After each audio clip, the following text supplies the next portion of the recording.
Hello, everybody, and welcome to another episode of Gamer Weekly. This will be the last episode of the year. Maybe. I'm not really sure. Maybe I can pump out one more episode before the year ends. With me today, we have Teddy Lee from Cellar Games. Thank you so much for coming onto the show. Thank you for having me. So, for those of you that don't know who Cellar Games are, you probably have played Rogue Legacy, and you might have heard of Full Metal Furies, or way back in the day of 2009, you might have played a Flash game called Don't Shit Your Pants. Yay. Keeps going back up. How do you so how did you guys get your start in making games? Um, but professionally or just like casual? Overall. Um, I mean, I just started making games in RPG Maker when I was like 13. And I made like I think 5 games before I even published one onto the internet because I was too embarrassed.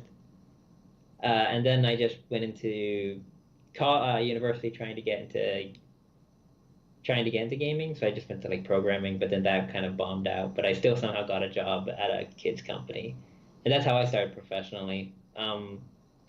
Me and my brother, we just started working on games on the weekend on the side, and then those kind of blew up and kind of just everything fell into place.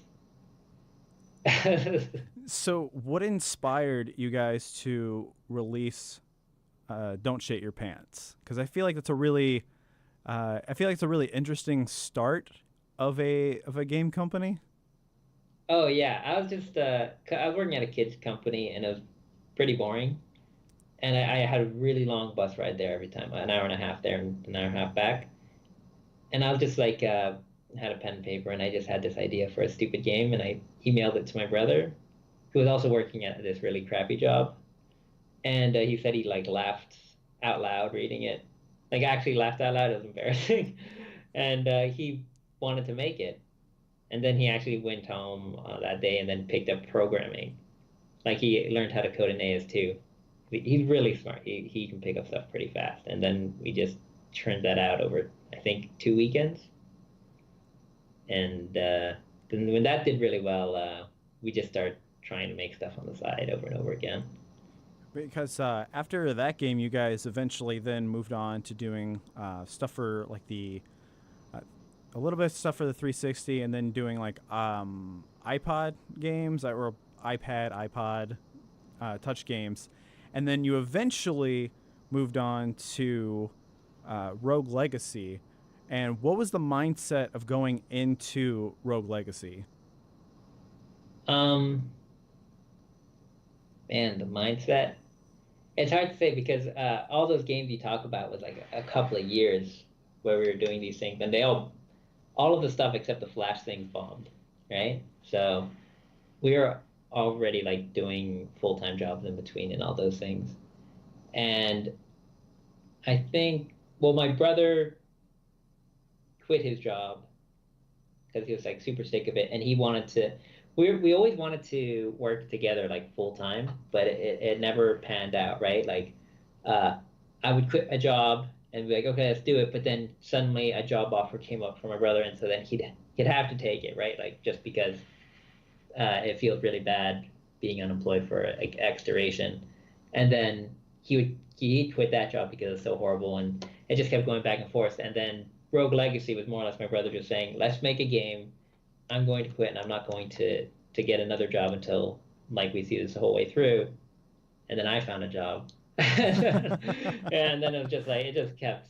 And but then eventually that was like the game where um, we didn't even get any coverage or anything.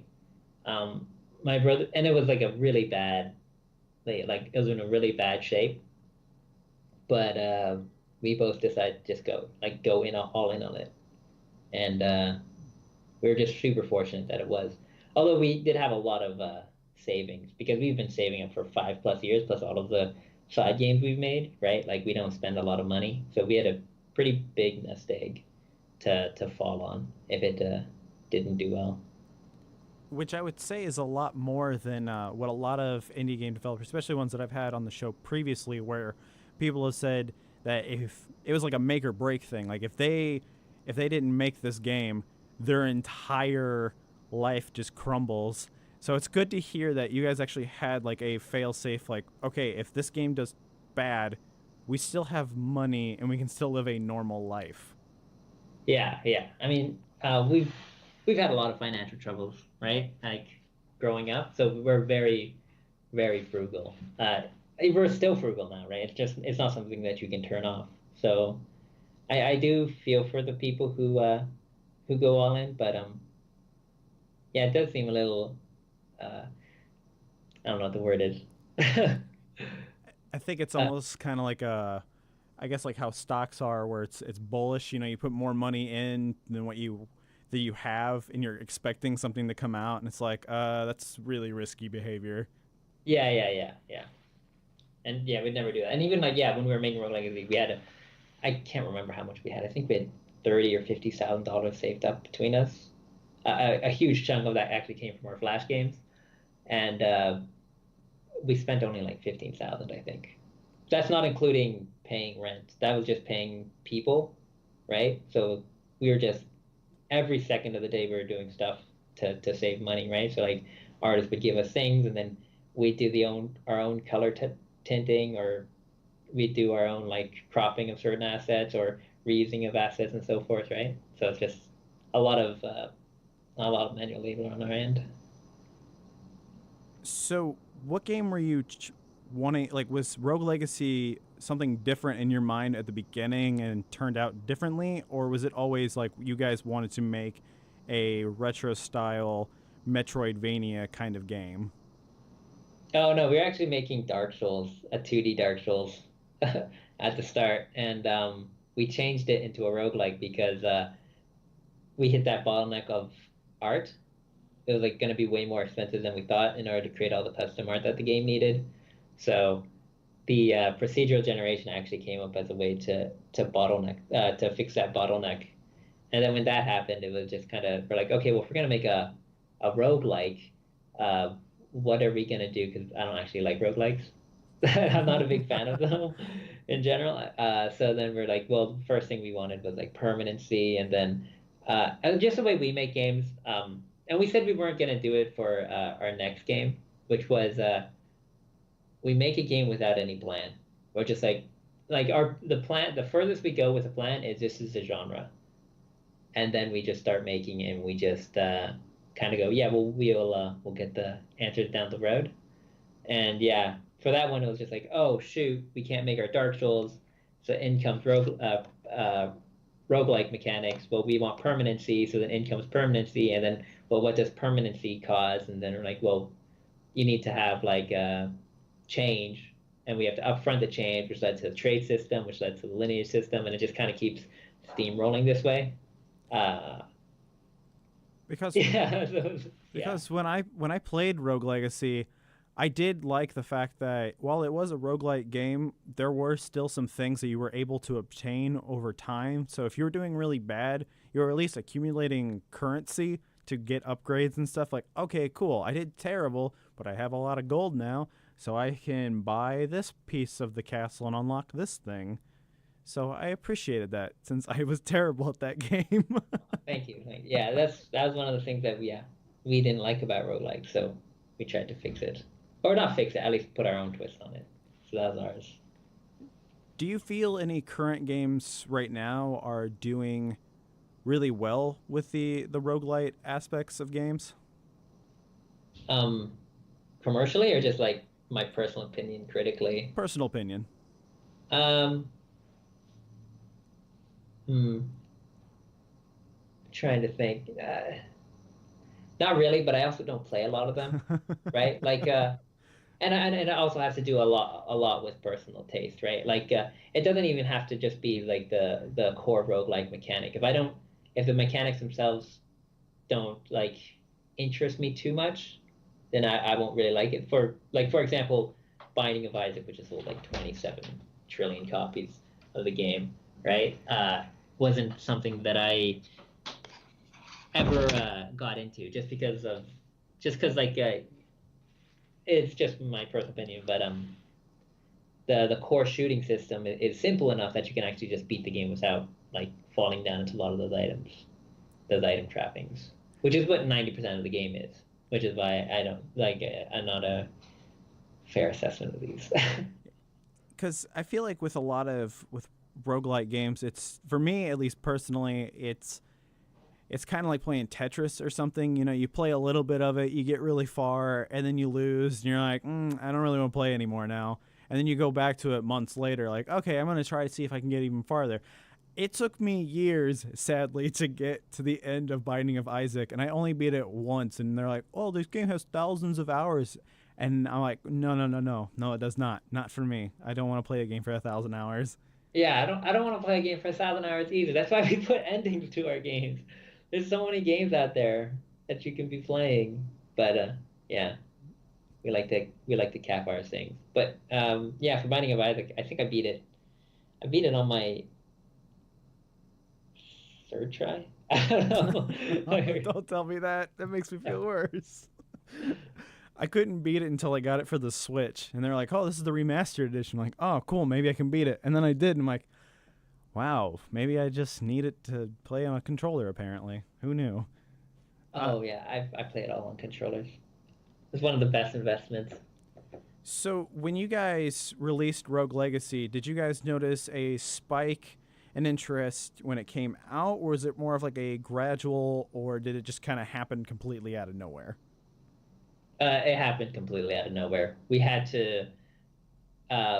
we had to make a green light trailer because we were like, oh, we got to get through Steam, and this was back when Steam Greenlight was like super curated by Valve, and they'd only let like 5 or 6 games a month out, and this was from the entire like history of Steam Greenlight. So you're fighting against hundreds of games which have had some have had years to accrue votes, right? So everybody was like, if you're on Steam Greenlight, you're gonna die. You can't get through it. And so we put in a lot of effort. We made a trailer and everything, and it just like completely blew up. And we're just really lucky. And we just kept trying to. We actually halted development for a whole month, and we just kept churning out anything we could in terms of marketing. So like a second trailer, interviews, uh, uh, write ups, and everything. And then it went on to be available for just about everything. I can't think of a single thing that Rogue Legacy is not on. Yeah, well, yeah, yeah. Then yeah, we did like a year or 2 years of porting, which isn't fun. But that shows how I guess inept we are at making games because none of the stuff was built for it. Can you see Rogue Legacy ever coming on to like the Nintendo Switch, or do you feel like now you guys are just completely done with Rogue Legacy? Oh no, we're actually working right now to bring it to the Nintendo Switch. Not sure if we can get it on, but we're trying it. A lot of complications, unfortunately, arose with that because we'd worked with a porting house and they were really good abstraction games, right? But we set the contract way back like 3 years, and now they're much bigger, right? Like they've also gotten become a really big company, and so they're like, oh, we can do it, but the price has gone up so much that we're like, okay, we gotta re-examine this. So more or less, we have to do the port from scratch again. Are there anything in Rogue Legacy that, if you could, would change at all in it? Yeah, I would have made the secret bosses that we added as free content, only available in NG Plus. Uh, I would probably change. Well, there's a couple of changes. If we made Rogue Legacy 2, I would do for the just the general trait system, and I'd probably change the core magic system, just because it wasn't something that I was a huge fan of. Oh, and the downstrike. People had a lot of beef with the downstrikes. I'd probably fix that too. Would you consider doing a Rogue Legacy too? Um, I mean, yeah. I mean, yeah, of course we would. My brother wants to do it. Uh, I don't. I would do it just because it'd be interesting to see what we could do for a sequel, because I think sequels are a very hard thing to kind of master. I feel like everybody does sequels the exact same way, almost by like rote, which is okay, the sequel has more content, right? And then everybody goes, oh, this is not what we really wanted. And then they go, okay, here's our third game, and then this is what the sequel should be. You know what I mean? Where actual changes are made to the formula. And I would like to skip the second step and just go straight to here, we're going to change the formula for you guys. But maybe that's just not a good idea financially. Because I could see the game kind of going like this happened in a previous episode where I talked to the guys that made Shovel Knight, where they were talking about if they made a sequel that they would change, um, like going from 2D to 3D. Would you guys consider doing something like that, or would it just, or would you stick with 2D still? Well, for roguelikes, we would probably stick to 2D for that, but we definitely do want to change the core mechanics just because um, one of the core appeals, I think, to the game was the difficulty.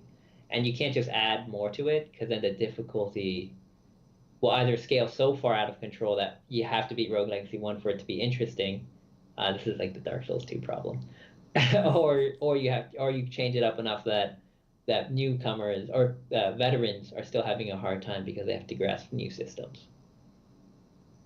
And you don't want to make it too easy, where it's like, wow, they just made this game for babies, and then Yeah, everyone no, if can, anything, I'd make it closer to what I originally wanted it to be. Every game we make, we have to nerf significantly at the end.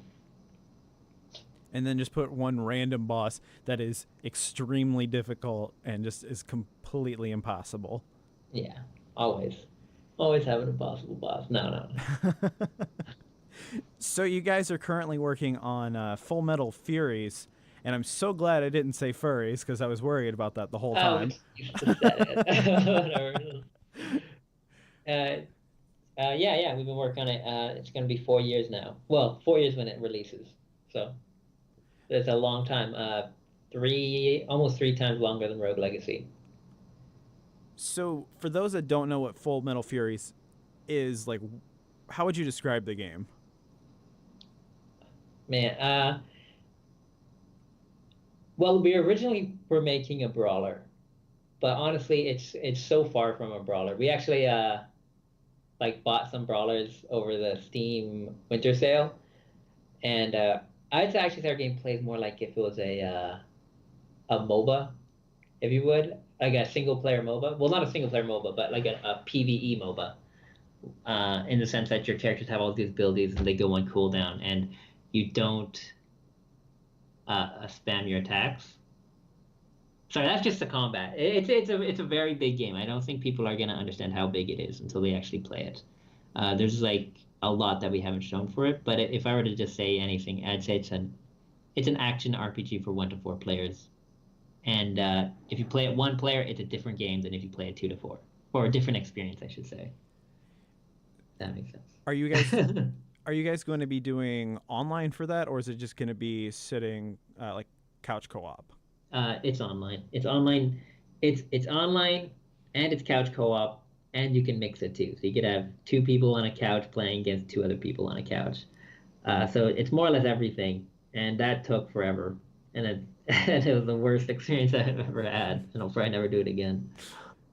Are you never doing the online thing again, or Uh, Probably never. Well, I mean, if the game if everybody absolutely loves online, I mean, of course we'd do online. But I don't think I would ever bother with supporting local and online co-op. People take it for granted, but when you can't for a game like this, there's so many restrictions that happen. And it's really hard to explain unless I went into absolute nitty gritty. by all means, you can get down to the nitty gritty. Oh, yeah, sure. Well, just like a few things. Like the first thing is handling screen real estate, right?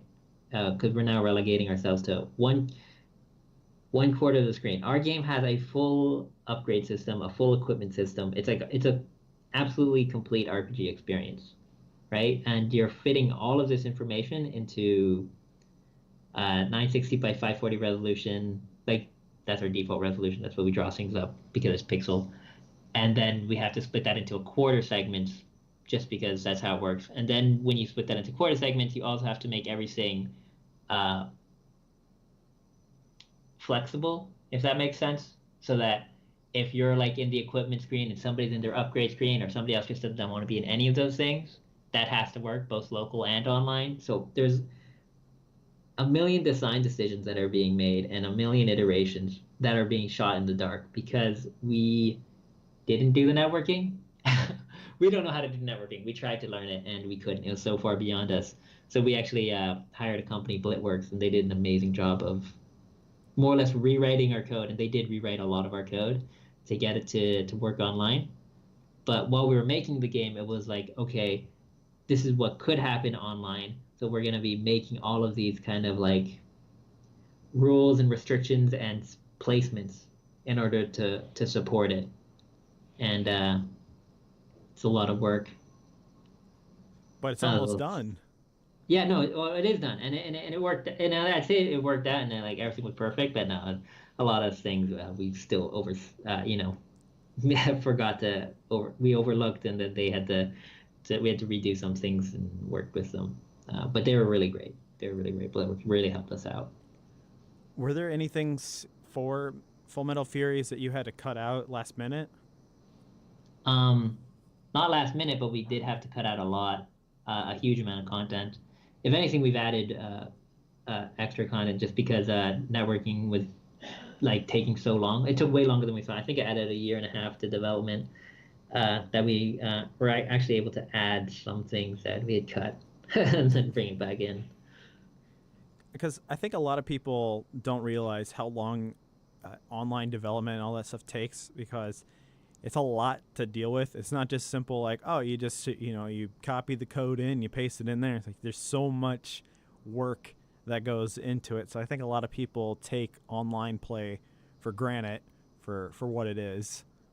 Yeah, yeah. Oh, we even though we like kind of have a general understanding, we took so much for granted. They had to change the core physics to the game in order to simplify it, because it was like passing too much information, and that was like super freaky, right? Because like the game has a lot of when you knock enemies up, you can like air crit them and stuff. So there's a lot of importance to how that physics is calculated.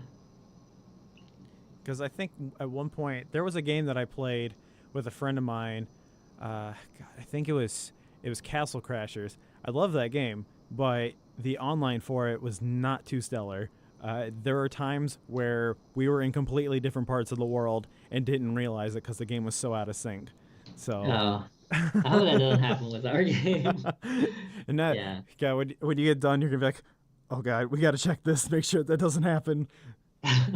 Yeah, yeah, that actually happened a few times. Just deep syncing is a huge problem, especially in a game this fast.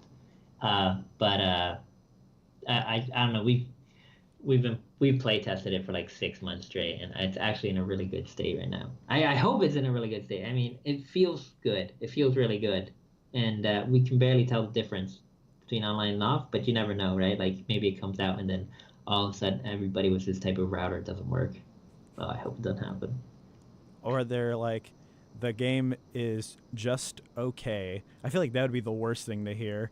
Like, it's just okay. Oh no. That would be, yeah. I mean, you don't ever want to get too cocky, like in regards to like what you expect from a Metacritic, I guess, right? But yeah, if it was just okay, we'd be pretty devastated. Although it's hard to say because this game is like one thing we've noticed, and it's like we didn't really care back then, but now we're actually really starting to care. Was that we were showing it off at like PAX and stuff, and the people who were playing it like air quotes correctly were the younger generation, and a lot of the older generation were playing it wrong. They could because the younger kids were playing it like they'd go, oh, okay, here are the abilities, the cooldowns, I get it. But the older generation of people were like, okay, I've played brawlers, so I'm going to play it like this, and they'd get wrecked, and they go, oh, well, I guess this game's kind of a little cheesy, right? I'm like, oh no, no, no, don't. You got to get rid of your expectations, and those expectations are really strong, right? So just some people would not change their behaviors, and now we're like actually really freaking out because if that is like a bigger problem than we were thinking, it's going to be pretty bad. Because I can definitely see like how the younger people would be better at it than the older, because a lot of I feel like a lot of people, there's definitely an age gap for the MOBA scene where I have tried to play MOBAs and I am absolutely horrible at them. I get so worried that I'm not using the right build, and then I die 1,000 times, and then I get reported, and I'm like, okay, maybe this game's not for me. Yeah, yeah, yeah, no, yeah. Definitely, if you've played MOBAs, this game will be easier for you. So that's already a big ask, I think, for this type of game. Which MOBA would you say it leans closer to? Oh, hmm. Man, I don't. It's not. So when I say MOBA, I'm talking just about the terms of. Okay, here I think this might be I hope it's a good example. When I say a MOBA, I'm talking about the concept of using abilities and walking to dodge attacks, right? I'm not sure if you played a lot of brawlers, but walking to dodge is kind of not a thing. Does that make sense? Yeah, yeah. Yeah, because like usually they'll either bake in a type of dodge roll which you can spam, or you have just a default jump attack like in TMNT2, and you just end up jump kicking a lot of enemies if you're low on health, right? Because that becomes the safest way to play. Uh, but in MOBAs, a huge amount of your ability to play the game is to walk dodge, and that's a huge part of this game too. And with that said, then I guess the closest game it would be is probably League of Legends in terms of uh, the ability to walk dodge attacks, telegraphed attacks. That Okay. makes sense. Yeah, Okay, yeah, okay. yeah. I'm terrible at League. My brother has put like hundreds and hundreds of dollars into that game, which Oh, I'll never understand. But you know what? If you like something and it was already free and you just continue to like it, I guess if that's the only game you play, might as well. I guess I don't I know. really hope I'm not making people think this game is a MOBA. It's not a MOBA. It's definitely not a MOBA. It's just and it's very different, is all. I think it's one of those games that once you get a hold of it, it starts to make sense. Cause I would say it's almost kind of like how the start of Rocket League, when that game came out, people were like, "Oh, it's a game where hit you use cars to hit a ball, it's soccer." It's like, no, no, there's more to it. So I think once people actually play it, I think that's when everyone's gonna go, like, where it's all gonna finally just simultaneously click in and go, "Oh, that's how you play this." Okay. Yeah, yeah. Hopefully, that's the dream. For everybody who plays it enough to get to that point, then that'd be great. Yeah, well, we'll see. It's a long game. It's like 20 hours, I think, for the first playthrough. It used to be 40, and then we reduced the difficulty because that was like way too hard. So I think now it's like around 20 to 25, but that just kind of sets the expectation for how long this game is, right? Because uh, I think players, most games are like 5 to 6 hours, right? And you usually gain a pretty good level of mastery after about 30 minutes to an hour. Yeah. Uh, yeah, this game's a little different. It expects a lot from you, and the difficulty kind of gets out of control. Not out of control, but it's just I think if you were to show somebody some of the later levels and some of the later bosses, right? Like at the very beginning of the game, you'd be like, that's not possible, right? Because I know what my characters can do, and that's not something that you can avoid damage, right? But this game is all you can definitely 100% avoid all damage in this game. In single player, multiplayer it's a little harder. Uh, but yeah, it's just we were like, yeah, no, this game you got to take a quite a while to learn all the tools that you can use. Well, I'm definitely looking forward to playing it. I feel like it's going to be quite an experience, and it's coming out for PC first, right? Uh, PC and Xbox One. Gotcha. That's what it Yeah. was. And then it's support for other consoles in the future, maybe. Well, we're just working really on the Xbox and PC at the moment. So maybe. No comment. No comment. Yeah, no Perfect. comment. No comment. He didn't confirm or anything. No comment. Uh, Teddy, thank you so much for coming onto the show. I've got one last question for you, and that is, what does Full Metal Furies mean to you? Um, hmm. If what Full Metal Furies means to me is just everything that me and my brother kind of like in development. And if people like what they see in Full Metal Furies, then I hope they keep following us because I don't know, we have a problem where we think the video game genre, like even though it's iterating so quickly, it's still very stagnant. There's a lot of things that the people do out of habit, and we're always like, there's so much stuff that you can kind of update, you can modernize, you can you can change these old systems which people kind of are using as crutches, and if if this game works out, then maybe more people will be willing to just not bench on nostalgia so much. That's a bad answer, man. That's a horrible answer. It's hard to explain. It's just if they like it, then these are the kind of games that we like to make. These are the and yeah, we're just gonna keep wanting to do different things.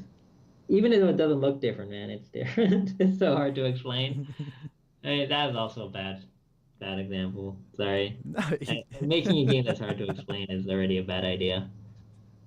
No, you're good. I totally get it. It's basically just showing people, hey, we can make a lot of cool things, and if you like the cool things we make, just please keep following us, and we can continue to make cool things. Yes. Sure. Yeah, that's what it means to me. Fantastic. Well, Teddy, thank you so much for coming onto the show, and everybody out there, if you want to check out any more games by Teddy, just go to cellardoorgames.com and you can check out Rogue Legacy and Full Metal Furies on Steam. It's not out yet for Full Metal Furies. Put it on your wish list, and it'll notify you when the game comes out. And at this current point in time, Rogue Legacy is on sale for the Steam Winter Sale. If Yeah, it's that's gonna be like 2 days or something. I don't know how much longer it's got. So if you're hearing this now and you haven't played Rogue Legacy, if you are one of the few people that do not own that game yet, you should definitely do it. The game is extremely hard, and you can put in the comments making fun of me that I still have not beaten it because I suck at that game. I just want to say one weird thing real quick. Yeah, just Rogue Legacy wasn't made by me. It was made by like 5 people, and Full Metal Fury is made by like 10 or 11 people. Right, I'm just a person talking, but there's a lot of people working on it, and they're all really talented. Sweet. So, Okay. Okay.